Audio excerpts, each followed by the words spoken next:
I never thought this day would finally come. We finally got another season of Konosuba. Not a movie, not a spin-off, but an actual season with the gang. The gang is back. Hello, my weebs and gamers. How are you doing today? What we are going to be doing today, I thought I could start things off with a little bit of anime news before I fly off because I didn't do an anime news stream this month. We did get some big news because Konosuba Season 3 has been announced. Holy crap. I never thought this day would finally come. We finally got another season of Konosuba. Not a movie, not a spin-off, but an actual season with the gang. The gang is back. Now, before we move on to the next piece of anime news, I think I speak for everyone when I say tanks, attack helicopters, and battleships are pretty damn cool. But what if I told you there was a game that not only allowed you to command those vehicles, but also personalize and decorate them with anime girl decals and skins? Well, allow me to introduce you to today's sponsor,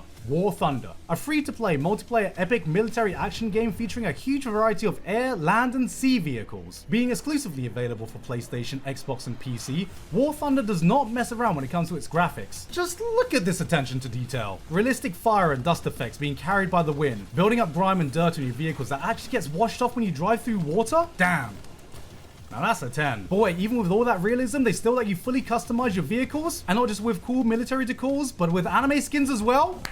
Bravo, War Thunder. Bravo. That's right, you can decorate your vehicles to look like they'd fit right in cruising down the streets of Akihabara. Just take a look at this Japanese AH-1S helicopter with its Kizurazu anime skin. Who knew all I needed in life was an Intasha attack helicopter? Oh yeah, and specifically for us anime fans, War Thunder has actually introduced Dakimakuras in the game. You know, just in case you needed to give something a hug for motivation. So, what are you waiting for? Download War Thunder today for free in the link in the description, and you can get your own in-game Dakimakura to hug on the battlefield as well as other bonuses. Thank you very much to War Thunder for sponsoring us today, and with that said, back to the video. I'm very excited about this, mostly because watching the Megumin spin-off, which I have enjoyed, it's been alright. It's kind of like after having a main course you go back to the starter. It's just not as fulfilling. I just don't think Yun and Megumin themselves are enough to carry the show as much as just the OG gang. There's just like chemistry that the gang have all together. After watching the Konosuba spin-off, I'm like, this is just making me want to watch actual Konosuba. And we're getting it. The gang is back. It's going to be coming out in 2024, and I don't know how much of the light novels or manga or whatever this is going to adapt. We're getting to the point where we are getting a lot of seasons into a lot of these isekai that started off as your isekai of the month, isekai of the year kind of thing. And I'm glad that a lot of these shows are actually getting deep runs and that No Game No Life is actually an outlier. I would like to see an isekai that does come to an end. If Sword Art Online ends, will I get emotional? I would be lying if I said I wouldn't. If the ending of Alicization taught us anything, it seems like we are actually going into the last season of Sword Art Online. If we're getting 3 seasons of Konosuba, I would be a betting man to say we're probably going to see an ending of Konosuba as well. That's also going to be pretty fucking emotional to me. I'm very excited for more Konosuba. Happy to have the gang back. Basically, Always Sunny in Philadelphia, except in an isekai. It's one of the few comedy animes I actually really enjoy. And most of that is to do with the chemistry of the gang together. Next up, of course, guys, Demon Slayer, the newest arc has come to an end. Of course, they announced a new season right away. Looks like this one is going to be the Hashira training arc. I'm going to have a look at this quick PV, which is probably just going to be a very quick short teaser. But let's have a look anyway.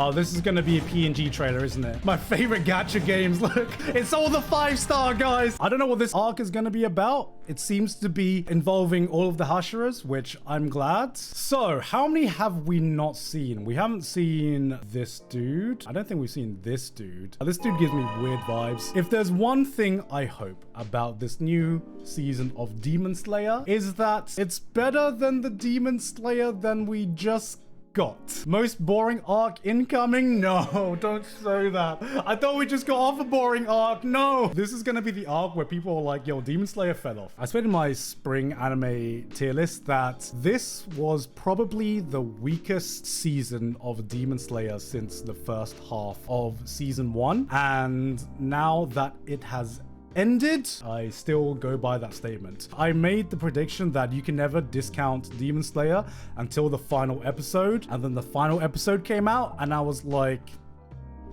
it was alright. Didn't blow my mind away. It didn't do anything that was exceptional like how the previous 2 arcs ended.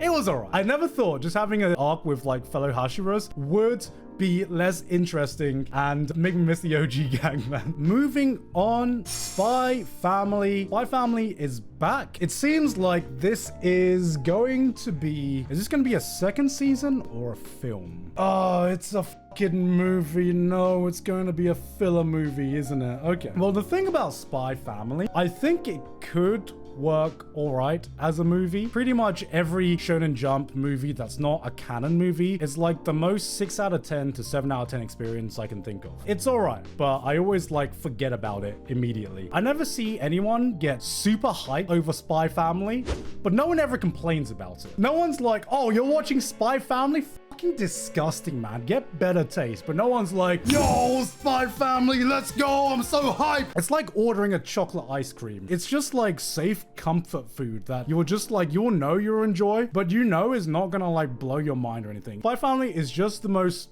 inoffensive show you can think of. Speaking of continuations and season 2s, one thing I do want to talk about, Link Click season 2 release date has finally been announced. This was one of my favorite anime that has come out basically in the last few years. If you don't know Link Click, it is not really an anime. It is a donghua. It is a Chinese animation, but I honestly think that this is the best donghua I've seen. Season 1 absolutely fucking slapped. Season 1 was one of the wildest rides I saw. What I really liked about it is that it's one of those shows that grips you from episode 1. The basic premise, you have these 2 characters, right? One can basically travel back into time to basically go through someone's POV if they have a picture of it. So let's say you give this person a picture from your past. He can go back, they literally become you. He can basically find out and go through your past and basically relive past events. And this guy guides him through the past to basically figure out, sometimes it's corporate espionage, sometimes he's trying to figure out what's going on with a kidnapping, sometimes it's a murder. But one thing I found really fucking great about the conflict in this is he can relive past traumatic events, but he's not allowed to change the past in any way whatsoever. So he lives through some pretty traumatic events, and because he becomes the person, he feels all of the emotions that they feel as well as he's living their events. But he has to make sure, pre-knowing what happens to whatever person, that he cannot change the past no matter what. And I just thought it was one of the most original takes on like the time travel kind of like twist I've seen before. We've seen a lot of time travel like type of stories, but this is the only time I've seen time travel tackled with this kind of power. This is one of those shows that it doesn't take time to get going. From episode 1, you know what the stakes are because he only has a limited time period where he can stay in each body. The stakes are set up almost immediately. It doesn't fuck around. You start episode 1, within the first 5 minutes, you're already deep within whatever the storyline this is setting up, and it just like never stops. I'm fucking excited for this to have a second season. I've waited 2 years and I'm so hyped. I hope that there are more Chinese anime that are this quality because holy shit, this absolutely slaps. Other Chinese anime still catching up, I still think. Still catching up. Moving on to Hiro Mashima is coming out with a new manga. The mangaka of Rave, Fairy Tail, Eden Zero is somehow coming out with a new manga. Apparently he's making a new dark fantasy. And I don't know. Okay, the reason I wanted to put this up here is because I actually met him like a few days ago. I got to meet him. For the record, anyone who watches my content would know that I'm not the biggest fan of Fairy Tail. I really did enjoy Rave when I was younger. Haven't seen Eden Zero, but I will say, work aside, such a wholesome fucking person, which makes it hard because I've clowned on Fairy Tail fans a lot, but oh man, he's such a sweet guy. One thing I found out, right? He is one of the few guys that can draw ridiculously fucking fast. So at this event that I went to, so we blocked out 15 minutes to be like, okay, we'll give you 15 minutes to draw one character, and that's all the time that we have. He finishes it in 5. And then he's like, well, I got another 10 minutes. Might as well just flex and just draw the entire cast. And I'm like, holy crap, this man is cracked. I was wondering before when I first found this, I'm like, aren't you still working on Eden Zero and like a continuation to Fairy Tail as well? How do you have the time to work on a new manga? Not only does he have time to work on a new manga, but he started a YouTube channel as well. And we asked him, why did you want to start a YouTube channel? And he basically said, I was interested in YouTube and I just had some free time. And I'm like, you are the only mangaka on earth that has free time to do side events, to do other stuff, to do other hobbies. And you know, after the event, we're having a chat. He was like, oh, I'll give you guys something. And I told him, I'm not too familiar with Fairy Tail just because I'm more familiar with Rave. But he's like, I don't care about that, man. I'll draw this for you. He's like, I'll draw anyone you want. So he whips this shirt out. He somehow draws on this shirt even better than I can draw on paper. And the more I get to meet mangakas as well, the more I just realize, hey, every manga is also just a fucking person. They're just grinding out the best they can. They're just trying to like get a paycheck, man. A lot of them are like buried in their schedules and everything like that. So even if I can talk about their work critically, I can still also really enjoy hanging out with them as a person as well. Yeah, Hiro Mashima, one of the coolest mangakas I've met so far. Thank you very much for your gift. Next, we have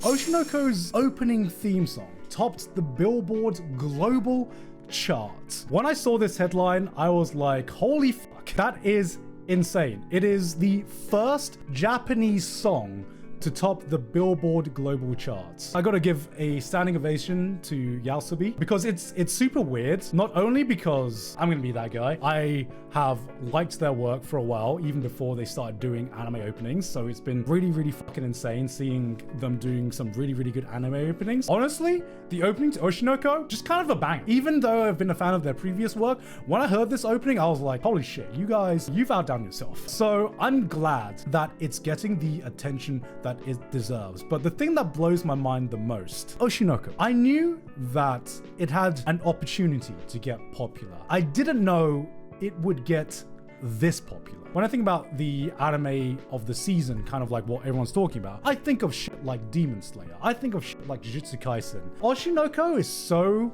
far beyond what I thought would get super popular that it kind of like blindsided me. I thought a lot of anime fans would look at this and would be like, it's an idol anime. I don't want to watch idol animes. The art style is too cutesy or this or that. But it has blown up to a point that I didn't see coming for the type of show that it is. I gotta give credit to Aka Akasaka for being able to do that with his story. I thought this would be popular for anime fans. I did not think this would be popular for like people who aren't already fans of anime, but the fact that it's making headlines, like getting the top song of the Billboard Global Charts, just says a fuck ton. And being the first Japanese song, wasn't a One Piece opening, wasn't a Demon Slayer opening, wasn't any of the big top shonen. It was a fucking take on the Japanese entertainment industry. It was a fucking idol show. So an esports team forfeited a pro Valorant match because their players were too busy playing Honkai Star Rail. If Gon was ever a Valorant player, this is it. So what happened is, among those millions already sinking hundreds of hours into Honkai Star Rail, is a Valorant pro player from the team Ghost Commandos who apparently forced his team to forfeit an official match because he was too busy journeying across the universe aboard the Astral Express. I mean, honestly, I'm sure he got shit from his team, but kind of Giga Chad in my eyes. He didn't want to waste the resin. I got a farm for this relic, man. You don't know. But apparently what happens is all of their players had to install the client for the latest Valorant patch. And this guy was so addicted to Honkai Star Rail that he just forgot to install it. And so his team had to forfeit a pro player match. I want to know how that conversation went in the dressing room, in the green room, in the back room. Like, what do you say to your teammates? Sorry, guys. Kind of did an oopsie. I mean, Honkai's installed on there, if we can do a pro match of Honkai. They haven't named the person, which is probably for the better. But now everyone's just gonna look at their team and just gonna be like, who is the Honkai player? Who is the Honkai player? But honestly, choosing Honkai over Valorant kind of based. But that was it for the anime news for this month. Okay, let's start Final Fantasy though. I'm gonna